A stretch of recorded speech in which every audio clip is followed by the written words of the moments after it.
ఈరోజు నేనైతే గోంగూర పచ్చడి చేస్తున్నాను. నిల్వ పచ్చడి కాదు, వెంటనే అయిపోయే పచ్చడి అనమాట.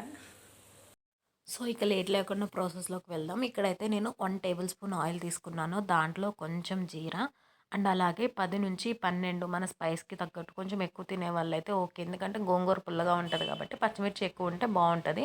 సో నేను ఇక్కడ 10-12 మిర్చి అయితే తీసుకున్నాను. దాంట్లో 4-5 వెల్లుల్లి రెబ్బలు అండ్ అలాగే కొంచెం చింతపండు ముందుగా కడిగేసి పక్కన పెట్టుకున్న గోంగూర. ఇక్కడ నేను గోంగూర అయితే ఒక కట్ట గోంగూర తీసుకున్నాను.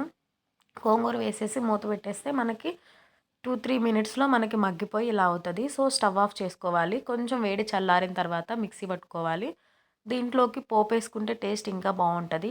ఇక్కడ నేను పోపులో పల్లీలు వేసుకున్నాను. ఇది ఇన్స్టెంట్గా అయిపోయేది కాబట్టి దీంట్లో కావాలంటే మనం ఆనియన్ కూడా వేసుకోవచ్చు. ఆనియన్ వేసుకోవటం వల్ల ఎక్కువ రోజులు 1 డే మాత్రమే ఉంటుంది, నెక్స్ట్ డేకి పాడైపోతుంది. సో పల్లీలు ఆనియన్స్ వేసుకోవడం అనేది కంప్లీట్గా ఆప్షనల్ అండి. మీకు ఇష్టం ఉంటే వేసుకోండి, లేదంటే లేదు. కానీ ఆనియన్ వేయడం వల్ల చట్నీ ఎక్కువ రోజులు స్టోరేజ్ అయితే ఉండదు. అంతేనండి, సింపుల్ అండ్ టేస్టీ గోంగూర పచ్చడి రెడీ.